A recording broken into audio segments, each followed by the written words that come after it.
Assalamualaikum semuanya, kembali lagi nih di Ayah Terapi Bicara. Oke, kali ini aku nggak sendirian sih, tapi aku ditemenin sama temanku dan kita bakal ngobrol-ngobrol seputar dunia perkuliahan, khususnya terapi bicara di Poltekkes Surakarta. Nah, sebagai intronya, kita bakal cerita sedikit sih tentang awal masuk kita kuliah di terapi bicara. Nah, dari aku sendiri sih memang dari awal tuh memang udah males banget buat tes gitu, buat ujian gitu. Jadi ya udah seketerimanya aja sih. Udah gitu doang. Kalau kamu gimana, Re? Kalau aku dulu sebenarnya itu pertamanya disuruh masuk ke jurusan jamu, kan ada jurusan jamu di Poltekkes Surakarta. Terus aku nggak mau tuh karena dulu hasilnya sih kayaknya ya bukan minatnya gitu. Terus ya udah coba buka dulu kata ibu kan, terus aku buka program Poltekkes. Terus aku lihat jurusan-jurusan yang lain. Nah terus namanya kan aneh-aneh ya. Terus aku buka satu-satu. Nah yang terapi bicara ini juga aku buka. Terus aku juga tertarik karena kan di dalam terapi bicara itu ada linguistik sama psikologi. Nah itu tuh sebenarnya dua jurusan aku pengen tapi nggak boleh. Jadi ya udahlah TW aja yang boleh. Tapi juga ada dua hal yang aku pengen itu. Iya, jadi memang si Rewenta ini memang anak bahasa banget ya. Ya gitu aja sih. Oke, jadi memang kita berdua tuh beda banget ya, jelas banget kan siapa yang terarah, siapa yang enggak. Ketahuan banget di sini. Oke, untuk Rewenta sendiri nih, sebelumnya pernah nggak sih kayak kebayang gitu waktu punya planning masuk ke universitas mana, jurusan apa gitu? Kalau aku yang jelas dari awal tuh nggak mau univ ya, nggak tahu kenapa tapi kayak nggak ada ketertarikan buat ke universitas aja gitu. Tapi tetap daftar SNMPTN karena kan waktu zamanku sama ya zaman kita itu udah nggak semua siswa bisa daftar SNMPTN kan. Jadinya kalau udah bisa daftar SNMPTN ya kayak songong aja gitu kalau mau didaftarin. Jadi itu aku daftar di UNS sama UNER, tapi ya nggak keterima lah sengaja gitu. Terus SPIS sebenarnya dulu lebih fokus ke SPIS, udah sampai les dan segala macam, tapi pas sebelum ujian malah mikirnya nggak jadi pengen SPIS gitu. Terus akhirnya karena si Poltekkes ini kebetulan waktu itu lewat PMDP di awal udah keterima, jadinya ya udah SPIS-nya lepas terus fokus ke Poltekkes udah tinggal PPS alias ospek aja. Kamu gimana dulu daftar di mana? Kalau aku dulu memang pengennya ke yang desain-desain gitu, jadi ngambil di kafe kalau enggak IT. Pas tuh daftar di UNS lewat jalur SNMPTN kan, tapi memang nggak lolos, terus ikut SBM. Nah, SBM itu kan ada tesnya 2 hari. Pas hari terakhir itu karena memang udah males banget buat tes, ya udahlah. Pas kebetulan itu juga ada pengumuman yang PMJP itu dari Poltekkes, ya udah keterima di situ, ya udah. Jalanin aja. Iya, jalanin aja. Itu sih kalau aku. Nah, kita kan udah masuk nih jurusan TW dan ekspektasi ataupun bayanganmu gimana sih dari waktu awal banget masuk ke TW? Mungkin dari kampusnya itu gimana sih? Terapi bicara itu tuh yang jelas ya udah kita nanganin tentang bicara yang pasti. Terus cuman mikirku dulu tuh pastinya cuma anak-anak aja, kayak berarti kita ngurusin anak-anak yang nggak bisa ngomong atau susah ngomong, titik ABC doang gitu sih. Tapi ternyata waktu udah masuk luas banget sih, parah, dari bayi ya, pasiennya dari bayi sampai dewasa, sampai kakek nenek itu juga kita tangani, bahkan remaja itu ternyata juga ada yang butuh TW gitu. Kasusnya tuh ya udah banyak banget dan luas banget sih ternyata. Dan nggak sesimpel yang kita bayangin awalnya gitu. Iya, benar banget. Kamu gimana? Kalau aku memang dari awal tidak berekspektasi yang gitu. Jadi nih kalau diibaratin ya benar-benar kayak papan putih, udah gitu doang sih. Jadi kayak ya udah gitu. Jadi kayak dijalin aja sih dulu tuh. Ya udah. Sih tetap aja kayak sebayangin-bayanginnya kita pun sama teman-teman juga pasti jauh beda sih. Mungkin teman-teman yang orang punya TW gitu. Sedangkan kalau aku kan sebelumnya benar-benar nggak tahu dunia TW kan. Kamu juga kan? Kalau aku memang dari keluarga memang gak ada yang basicnya kesehatan sama sekali, jadi benar-benar nol sih, kesehatan aja itu nggak ada gitu, apalagi yang TW. Jadi kayak ya udah gitu loh, kayak benar-benar terapi itu malah kayak tukang pijitan gitu. Ini Re, ada pertanyaan juga nih ya. Gimana sih menurutmu perbedaan antara kuliah di Poltekkes ataupun sama dengan universitas yang lain gitu? Yang jelas bedain itu tentang SKS ya. Kalau di univ lain itu kan mereka apa itu rebutan apa sih yang daftar di semester awal itu. Nah kalau di Poltekkes itu kan kita udah paket, jadi udah terjadwal tuh matkul apa aja di semester ini, jam-jamnya itu semua udah jelas, jadi kita nggak perlu rebutan dan lain-lain gitu. Terus cuman ya jamnya tetap beda, nggak kayak waktu sekolah yang urut dari misalnya jam 7 sampai jam 4 sore. Jamnya tetap kayak kampus biasa yang pagi bisa siang atau bisa sore aja gitu. Terus kalau dari kelas D4 ya itu tuh kita ada sistem kuliah blok. Jadi kalau kuliah blok itu kita benar-benar full kuliah dari pagi sampai sore dengan tugas yang benar-benar banyak banget sih, parah. Kalau lagi blok tuh kayak capek banget rasanya. Dan kadang bisa sampai malam juga ya. Sampai tengah malam kita pernah ngerjain tugas sekelas. Sampai nginep-nginep juga. Parah sih. Terus kayak kalau lagi blok apalagi ya itu tuh sebutannya bisa kayak pergi gelap pulang gelap gitu. Tapi ya tetap aja sih seru banget karena di situ tuh kita benar-benar harus kerja sama teman-teman sekelas, harus kompak gimana kita bisa nyelesain tugasnya itu bareng gitu. Karena kalau nggak gitu nggak akan bisa selesai ya sih tugasnya. Bener banget. Dan waktu di blog itu bener-bener kayak ilmunya tuh wow mantap gitu. ya. Sampai kita tuh kayak ini apaan. Karena sebenarnya waktu kita pertama kali kuliah blog waktu itu di semester 3, waktu Bu Evi yang pertama kali tuh kayak aku tuh gini, oh kayak gini cara bicara, kayak baru nemu itu di blog nanti. Sama sih, sama-sama. Jadi kayak bener-bener tertampar gitu sih, tersadarkan tentang tanggung jawab terapis bicara tuh gede banget. Nggak cuma ya sekedar terapi kayak itu doang, enggak sih. Jadi nggak sesimpel itu ternyata guys. Apalagi di tingkat pertama itu kan masih kayak dasar-dasarnya aja, jadi kayak juga belum dalam. Nah waktu blog itulah kayak wow gitu Kayak di luar banget. ekspektasi banget sih. Nah, jadi kita tuh dua individu yang berbeda ya. Kalau Re ini dia tuh kayak spesialis ataupun anak organisasi banget. Sedangkan kalau aku memang ya anak pergi apa ya udah datang terus pulang. Cuma gitu aja sih. Aku mahasiswa kupu-kupu. Gimana Re?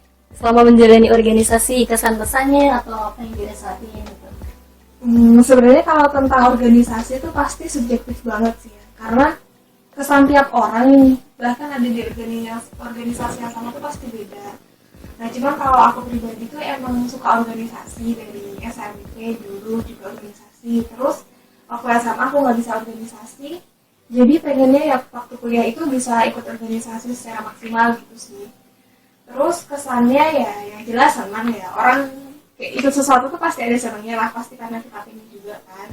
Terus bisa dapat teman banyak, bisa belajar manajemen waktu sih yang jelas, karena ya dibanding tugas kuliah yang banyak banget juga ada tugas organisasi itu. Terus belajar berhubungan sama banyak orang, pokoknya banyak hal-hal yang didapat lah ya, meskipun tetap juga banyak masalah lah. Yang pasti kita masuk organisasi itu kita dapat senangnya juga harus siap menerima susahnya juga. Karena kan pasti capeknya lebih dari yang lain, terus pasti kita tuh ada banyak kepala di organisasi, terus beda pendapat, terus jadi berantem, itu tuh biasa banget. Mulai dari debat doang sampai benar-benar berantem besar gitu. Sampai kemusuhan, tapi akhirnya teman lain itu juga ngerasain juga. Pokoknya banyak banget lah gitu. Yang penting tuh apa ya, berani coba aja sih kalau organisasi gitu. Terus kamu sendiri kan banyak banget tuh kegiatan, malah kan justru di luar kampus kan, ya menurutku tuh lebih susah. Karena kalau misalnya aku ada kegiatan di organisasi ya di kampus itu juga, tapi kalau kamu kan harus keluar, mengorbankan waktu yang lebih banyak. Nah itu gimana tuh? Ya sistemnya sih sama aja sih sebenarnya, mau organisasi di kampus maupun di luar itu sama aja. Jadi kan kalau aku di kampus cuma ikut ekstra doang kan, ekstra futsal sama badminton, tapi memang ada beberapa kegiatan yang di luar, dan itu mungkin kalau dari sisi pengorbanan waktu ya mungkin sama aja kali ya. Jadi kayak ya udah gitu, bener-benernya kita memanage itu doang sih. Kalau ekskul, kan kamu ikut ekskul, emang ekskul tuh ada apa aja sih Poltekkes? Karena sejujurnya tuh aku malah nggak ikut satupun Ya aku nggak tahu juga. Kalau ekskul tuh banyak banget sih. Ada badminton, ada futsal, ada basket, ada yang dance itu, ada KSR, kayak PMR gitu, teater juga. Banyak banget sih. Jadi ya udah, itu kadang kalau seminggu tuh bisa dua kali keluar gitu aku. Terus habis itu ada kegiatan lain di luar, ya udah pintar-pintarnya kita mau manage dan lain sebagainya. Dan memang organisasi tuh manfaatnya juga banyak banget sih. Tadi yang dibilang kayak nambah relasi, kemudian kita jadi soft skill-nya tuh juga nambah gitu. Jadi penting banget sih untuk mengupgrade sebuah soft skill itu. Jadi nggak cuma hard skill aja yang kita punya. Karena kalau hard skill aja, soalnya kan kalau hard skill itu lebih ke apa tuh namanya? Apa sih? Kognitif, bukan kognitif apa sih? Hard skill tuh ya kayak apa ya? Udah ilmu teorinya kita lah, ilmu kampus gitu. Jadi itu kayak misalnya nilai kamu tuh tinggi, tapi misalnya nanti di dunia kerja ya, nilai kamu tuh tinggi, tapi teman kamu itu soft skillnya lebih tinggi. Nah meskipun nilainya lebih rendah dari kamu, bisa aja dia tuh lebih unggul, karena yang dibutuhin di dunia kerja itu lebih ke soft skill yang daripada hard skillnya menurutku. Karena kalau misalnya ilmu itu, kalau kita terpaksa, itu tuh pasti bakal belajar dengan sendirinya sih. Kalau kita tertuntut tuh pasti bakal belajar. Iya benar. Cuma kalau si soft skill ini, kalau misalnya nggak dipupuk, itu ya nggak berkembang sih. Tapi ya misalnya pasti banyak orang juga yang mikir nggak perlu organisasi, itu juga sah-sah aja sih. Karena kan yang tahu kemampuan diri kita tuh kita sendiri. Terus kita tuh juga tahu kalau misalnya kuliah tuh waktunya sesibuk itu, sepadat itu. Jadi kalau misalnya kiranya nggak sempat untuk organisasi atau ekstrakurikuler atau kegiatan lain, ya nggak masalah sih. Karena semua orang ya pasti berkembang dengan jalannya sendiri-sendiri lah. Iya benar. Tapi tadi itu adalah pendapat dari kita yang terjun ke organisasi. Terus gitu. Kan nggak semua orang di dunia kayak kita juga. Iya. Kalau kayak kita semua organisasinya penuh. Oke, ini mungkin intro dari kita ya. Semoga menjadi gambaran dan semoga lebih jelas aja sih. Terus kemudian ini udah ada beberapa pertanyaan yang masuk. Kita bakalan ngejawabin satu persatu. Mulai ya, Rek ya? Oke, pertanyaan pertama. Suka duka selama perkuliahan TW apa aja sih, Min? Suka duka. Banyak banget nggak sih, kalau disebutin kayaknya nggak bakal cukup ya. Bisa lihat di itu sih, di YouTube-nya kelas kita itu. Bisa. Salah satunya suka dukanya sih. Kayaknya di Instagram, di YouTube ada banyak banget bisa dilihat. Cuman yang mungkin paling kelihatan tuh yang pertama masalah SKS ya. Kan kita paket tuh, jadi semuanya terjadwal.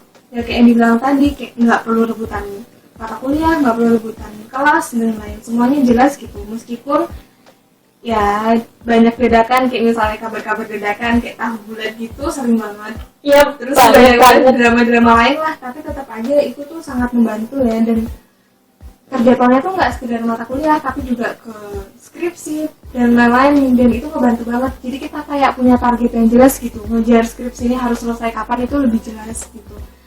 Kalau dukanya nih sekarang, dukanya menurutku tuh di waktu sih, karena waktu kuliah di Poltekkes itu panjang.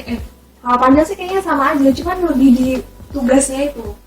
Jadi tugasnya itu kan banyak banget, jadi tugas plus jam kuliah itu udah full gitu menurut kita. Apalagi kalau yang ditambah sama yang ada kegiatan luar ya, itu tuh banyak banget, jadi udah nutup gitu, harinya udah habis gitu. Terus di TW itu menurutku masih jarang banget ya ada lomba-lomba atau ada kayak olimpiade atau apapun, itu tuh masih jarang banget.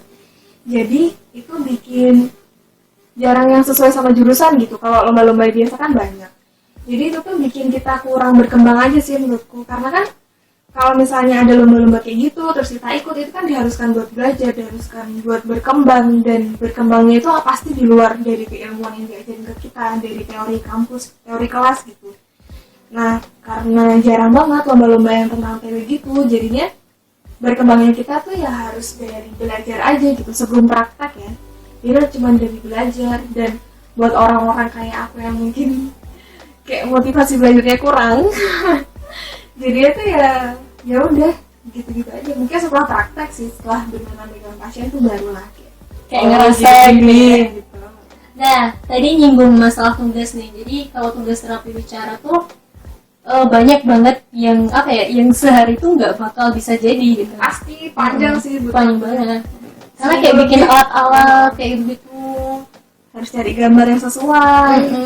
perlu antri laminating, Rebutan sampai nginep. pokoknya udah kayak fotokopi aja itu udah pasti sih. Kita jadi kayak tukang fotokopi ya, Bener banget. laminating, gunting-gunting, laminating lagi. Udah wajib fardu ain gitu itu.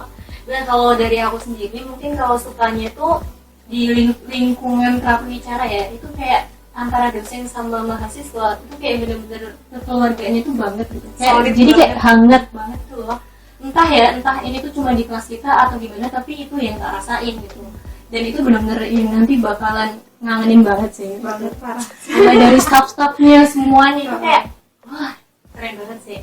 Terus kalau untuk dukanya sih mungkin lebih ke literatur ya. Jadi kayak 1001 gitu, literatur terapi bicara yang ada bahasa Indonesianya gitu. Jadi kayak ya mau nggak mau kita harus baca tuh bahasa Inggrisnya. Dan otomatis itu dari luar ya. Iya benar banget. Jadi apa ya, perlu banget kayak harus banyak gitu, banyak hal yang harus kita pikirin gitu. Jadi nggak Karena kan serta-merta bahasa satu tuh kan jurnal beda ya. itu langsung bisa diadopsi gitu, enggak sih, nggak sesimpel itu guys. Bahasa Indonesia sama bahasa Inggris itu kan juga Beda banget. susunannya beda dan lain-lain. Jadi nggak bisa otomatis kita langsung plugin ke bahasa Indonesia gitu. Harus dianalisis lagi. Terus juga itu apa sih, minim banget penelitiannya sih kalau di Indo, itu jarang banget penelitiannya. Motivasinya juga belum. Terus sumbernya pun juga masih sedikit banget ya, terapi bicara pun jadi nggak sebanyak kayak ilmu kedokteran dan lain sebagainya. Ilmu yang lain, apalagi Pokoknya- pendidikan gitu. Pokoknya ya kayak gitulah gitu. Nah terus nih, apa yang paling dirindukan saat perkuliahan nih? Ayo Rek, apa Rek? Apa yang paling dirindukan ya? Yang pasti banyak banget nggak sih? Pasti banyak banget sih, karena kan semua yang kita lewatin kemarin yang menurut kita biasa aja, kayak ya udah gitu. Tapi ternyata pas apalagi sekarang nih kan kita istilahnya kayak baru berpisah ya. Itu tuh kerasa banget. Itu tuh benar-benar terasa banget kalau apa yang kita jalanin kemarin tuh ternyata benar-benar berharga dan semuanya itu patut dirindukan sih. Sangat pantas buat dirinduin gitu. Terus apa kamu? Kalau aku sih sama kayak tadi ya, bener-bener yang ngerasa kekeluarganya tuh banget. Itu kayak Apalagi kelas kita, kerasa banget sih. apalagi kata dosen tuh kelas kita ya udah kompak banget ya, kalau sampai satu nggak ngumpulin tugas ya semuanya nggak ngumpulin Iya, gitu bener ya kelas banget. kita tuh. Itu nanti yang bakalan paling dirinduin sih. Dan sebelumnya Dan sebenarnya adalah ya udah lah ya ya. udah kita tuh spesial banget emang ya angkatan tahun ini, mungkin bisa jadi cerita yang bakal diingat gitu karena kita nggak ada perpisahan, Kayak ada nggak wisuda. ada wisuda. Ya ada sih tapi online. Iya sih. Jadi kan pernah greget gitu. Nggak berasa wisuda sih. Nggak tahu sih, mungkin setelah nanti dilewatin wisudanya kan kita belum, mungkin bakal kerasa gitu.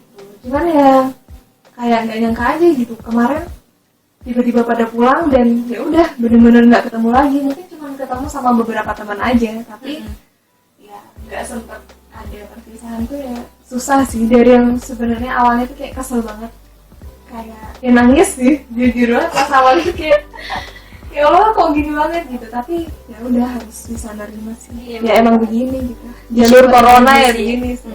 Kita adalah lulusan corona. Tahun depan nggak tahu nih masih kayak kita apa udah bisa. Iya semoga enggak ya. Semoga cepat kelar lah ini corona. Amin. Oh ya, ada satu hal nggak sih yang paling berkesan kalau di kelas kita, apalagi tentang kuliah blog?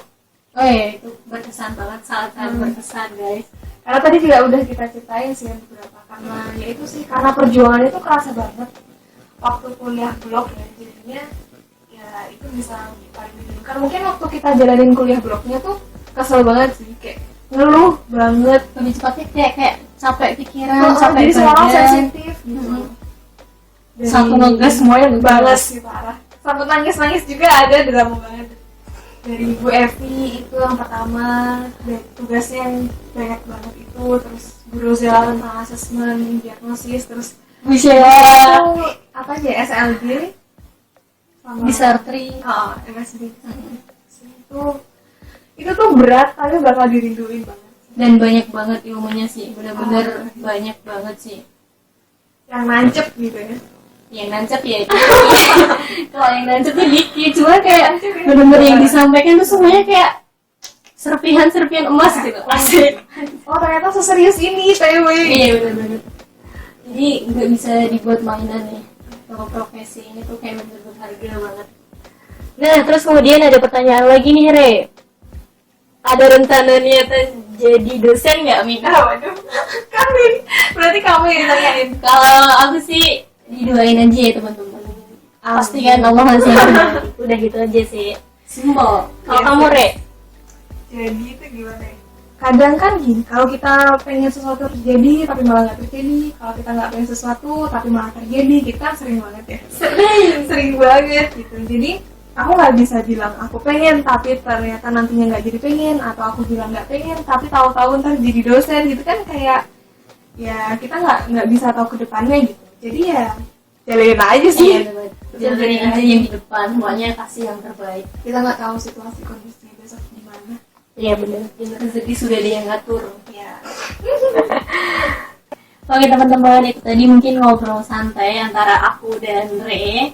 Jadi terakhir nih Re, ada kesan-pesan nggak buat para mahasiswa terapi bicara yang baru masuk atau yang baru menjalani praktek dan lain sebagainya? Buat teman-teman lah ya yang sekarang di terapi bicara atau yang mau masuk terapi bicara gitu. Kan kebanyakan dari kita yang masuk itu mungkin kalau dari kelasku ya pengalamannya itu banyak yang kesasar, banyak yang ya udah gitu, pokoknya tiba-tiba masuk di TW aja gitu. Jadi tuh kayak mungkin belum ikhlas dan lain gitu. Jadi tuh kan ya rasanya tuh karena kita udah masuk di terapi bicara ya kita tuh sebisa mungkin maksimal lah mempelajarinya gitu. Karena nantinya pasien-pasien kita itu pasti mengharapkan hal besar dari kita. Nah kalau kitanya cuma setengah-setengah belajarnya dan memberikan terapi itu setengah-setengah, itu kan kasihan juga buat mereka gitu. Pasti beban lah di kita, entah di nantinya atau mungkin saat itu juga kita masih biasa aja gitu waktu awal-awal mungkin, tapi pasti lama-lama bakal kepikiran gitu. Jadi apa ya, Ntar bisa ditanyain sama malaikat. pokoknya gitulah, harus dari hati gitu. Iya benar. Dan lupain aja tuh hal-hal yang lain gitu, fokuslah ke terapi bicara. Di jalan ini pun kalian bisa jadi orang hebat kok. Iya benar. Jelas nggak cuma hebat tapi juga bermanfaat. Gitu sih. Jangan bosan jadi bermanfaat ya. Oke teman-teman, mungkin sekian pembahasan mengenai kehidupan perkuliahan di kampus terapi bicara. Dan apabila ada kesalahan, baik tutur kata ataupun apapun itulah yang kurang berkenan di hati teman-teman semua, ataupun yang menyinggung bagi pihak lain, kita berdua sangat-sangat minta maaf dan mohon untuk dimaafkan ya. Dan jangan lupa untuk di-share barangkali ada yang membutuhkan info ini. And see you. Wassalamualaikum.